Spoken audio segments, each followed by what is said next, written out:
second episode focuses on a ball that pop star Sailor Pellegrino wants Kaz to take her to. And he does after Helena says she refuses to go. And here's where the whole anti-materialist and anti-capitalist thing kind of comes into play, as Helena's one of the main messengers of this message.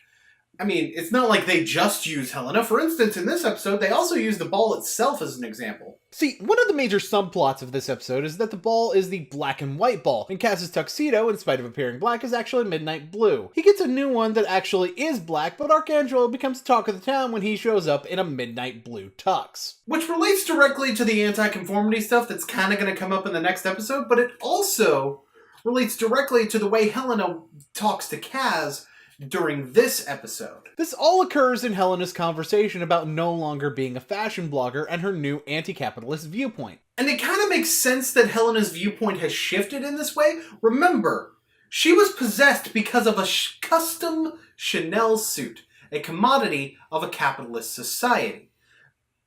Whether you agree with her viewpoint or not, it's certainly very nice that they provide a logical, sound reason for her to have progressed towards this particular, goal.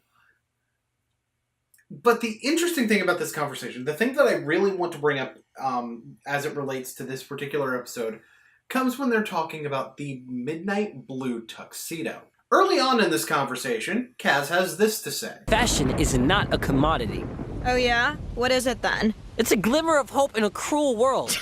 Near the end of the conversation, Helena has a almost direct response to this. On second thought, Kaz, you belong at that ball.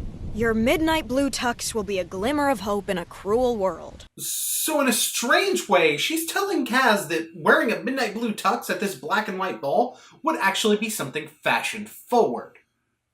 So she's actually answering his question of whether he should wear it or not by saying, yes, he should. This display of two extremes of conformity and anti-conformity actually creates an interesting balance in chemistry between Helena and Kaz that adds to their relationship. And it adds quite a bit of weight to the series' most infamous line. I think you guys know which one I'm talking about, right? I'm just going to play it. Okay, are you guys ready for the meme?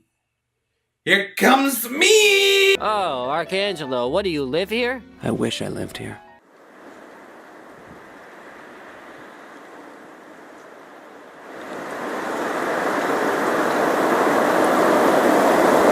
No, it's not.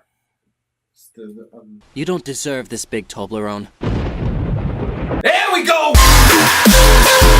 Kaz decides to take Sailor Pellegrino to the ball instead. But oh noes! Kaz has to do the workings! Sailor Pellegrino seems, pretty cool with it. As long as I'm your +1 and I can enter the ball in your arm, well, that's all I need. Oh. Okay. I see how it is. And as it turns out, Helena did decide to show up at the ball. Can you guess how many fucks she gives? Go on. Guess. Well, she's standing on a table wearing a hospital gown and bandages on her head, so... Enough about that shit! Somebody stole a diamond skull! Oh no, it was Sailor Palazzo. Oh no, he jumped in the painting. Oh no, Kaz's tuxedo is ruined. Embarrassment, tragedy, Hamlet references. Episode 3! So this episode centers around uncovering a demon sympathizer in Kaz's old school. And this episode continues the show's anti-conformist agenda by way of Kaz's main suspect. Namely, the fact that he isn't the culprit. Professor Muley is Kaz's prime suspect solely because... He's always been an odd duck. But see, here's the thing, it really just boils down to his sense of fashion being a little bit unconventional. Okay, I guess the robes and chanting are a bit of a red flag, but... But then comedy happens. What are you doing in this demonic chapel? Demonic Chapel? This is a club. My boyfriend's the DJ. He spins Gregorian house. I didn't know Hugh Laurie was a DJ. I also didn't know he was into dudes.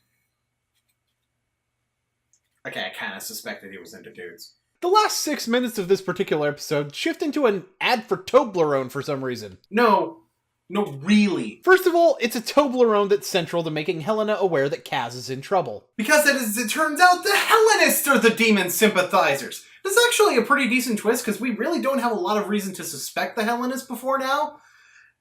And on top of that, it also goes into the nonconformity because the Hellenists are the most conforming people and the most obsessed with celebrity status.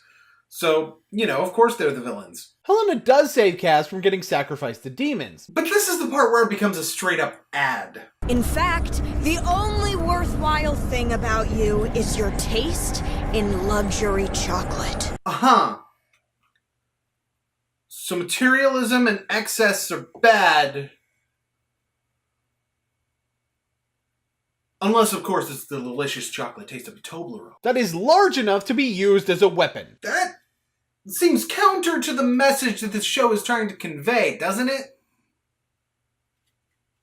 Just me? I had a dream that a Toblerone was in trouble and that Toblerone was you. Toblerone, official chocolate of demon slayers everywhere. Okay, seriously, were you guys paid for this shit?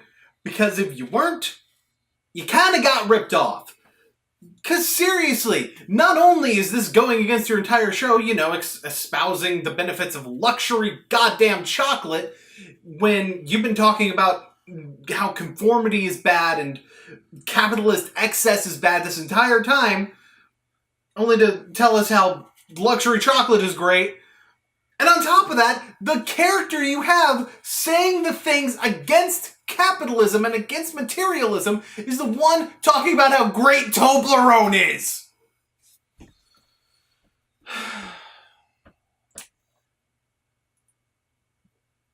And this is really the only point in the series that's like this, so what gives?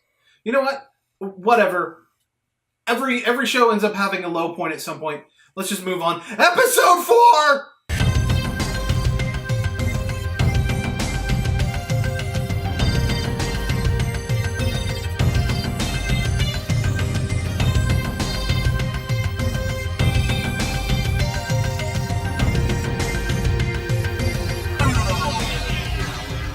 Fuck this.